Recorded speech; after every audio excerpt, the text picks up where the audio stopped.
PJ blood bank అధినేత శ్రీకాకుళం జిల్లాలో మొట్టమొదటి పాథాలజిస్ట్ డాక్టర్ పీజే నాయుడు రక్తం కొరత కోసం రక్తం ఇవ్వడం వల్ల కలిగే ప్రయోజనాల కోసం ఎలాంటి వారు రక్త దానం చేయాలి అని తెలియజేశారు.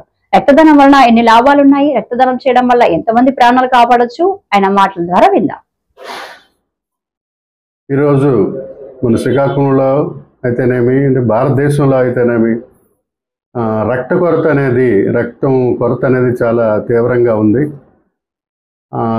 ఇప్పుడు యాక్సిడెంట్స్ అయితేనేమి, ప్రెగ్నెంట్ ఉమెన్ కానీ, క్యాన్సర్ పేషెంట్స్కి కానీ వీళ్ళందరికీ రక్తం అనేది చాలా నీడ్. రక్తం అనేది మనకి ఎలా వస్తుంది? ఓన్లీ డొనేట్ చేస్తేనే రక్తం మనకి లభిస్తుంది. రక్తం అనేది కృత్రిమంగా మనం తయారు చేసే వస్తువు కాదు. సో కొంతమందికి రక్తం అనేది అందుకే విరివిగా డొనేట్ చేస్తే ఒక బ్యాగ్ 3 జీవితాలని కాపాడుతారు. వాటి కాంపోనెంట్స్ అంటే ఇప్పుడు చూస్తే సీజనల్ డిసీజెస్, వైరల్ డిసీజెస్ అవన్నీ చాలా ఎక్కువగా ఉన్నాయి. అందరికీ ప్లేట్లెట్స్ పడిపోవడం, డెంగ్యూ ఫీవర్ మనం చూసుకుంటే ఎనీ వైరల్ ఫీవర్లో కానీ డెంగ్యూ ఫీవర్లో కానీ ప్లేట్లెట్లు తగ్గిపోయే పరిస్థితి ఇప్పుడు కనబడుతుంది. సో ఇప్పుడు మనం ఒక బ్యాగ్ కానీ మనం ఇస్తే దాని 3 ప్రాణాలు దాని కాంపోనెంట్స్ ద్వారా మనం కాపాడే అవకాశం ఉంటుంది. అందుకని విరివిగా రక్తం మనం డొనేట్ చేయాలి. యువకులు కానీ ప్రతి యువకుడు యువతి 18 సంవత్సరాల నుండి 60 సంవత్సరాల లోపు ఉన్న వాళ్ళందరూ కూడా రక్తదానం చేయొచ్చు.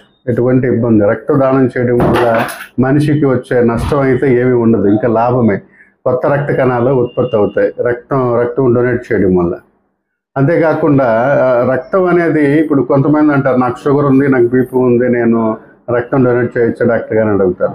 షుగర్ ఉన్నా సరే డొనేట్ చేయొచ్చు. అది ఎంతవరకు ఒక ఇన్సులిన్ వాడకుండా మందులతో కంట్రోల్లో ఉంచుకునేటప్పుడు పరిస్థితి ఉంటే తప్పకుండా రక్తం డొనేట్ చేయొచ్చు. అదే బీపీ ఉన్న వాళ్ళు ఒక 180 బీపీ బిలో 180 ఉన్న వాళ్ళు కూడా రక్తదానం చేయడానికి అర్హులు. ఎవరైతే క్రానిక్ డిసీజెస్తో బాధపడుతున్నారో, అంటే హెచ్ఐవి, హెచ్పిఎస్, మిగతా వెలీరియల్ డిసీజెస్ కానీ ఇలాంటి డిసీజ్ ఉండి, కొంతమంది కిడ్నీ డిసీజ్తో బాధపడుతున్న వాళ్ళు, క్రానిక్ డిసీజ్ ఉన్న వాళ్ళు మాత్రం రక్తం దానం చేయడానికి అనర్హులు. అదేవిధంగా ఆల్కహాల్ తాగాం సార్, నేను రక్తం దానం చేయొచ్చు అని కొంతమంది అడుగుతారు.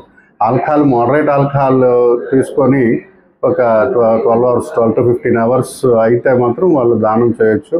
అంటే హెవీ ఆల్కహాల్ తీసుకున్న వాళ్ళు అయితే ఒక 24 hours వరకు వాళ్ళు రక్తదానం చేయడానికి అనర్హులు. అందుకంటే ఈరోజు 1% దేశంలో 1% పీపుల్ కానీ రక్తదానం చేస్తే, అంటే ఎందుకంటే మనం పాపులేటెడ్ కంట్రీ, చాలా ఎక్కువ పాపులేటెడ్ కంట్రీ కాబట్టి 1% జనాల్లో కానీ మనం రక్తం డొనేట్ చేస్తే మనకి రక్తం కొరత అనేది ఉండదు అనమాట. ఆ విధంగా ఇప్పుడు ప్రతి ఒక్క వ్యక్తి ఒక మానవతా దృక్పథంతో ఒక మంచి కార్యక్రమం, ఇది దైవ కార్యక్రమం లాంటిది. అంటే ఒక రక్తం దానం చేస్తే ఒక 3 ప్రాణాలు మనం కాపాడుతామంటే అది ఎంత గొప్ప విషయం. అందుకని ప్రతి ఒక్క వ్యక్తి అర్హులైన అందరూ కూడాను విరివిగా రక్తదానం చేయడం అనేది చాలా ఉత్తమమైనటువంటి విషయం అని నేను భావిస్తున్నాను.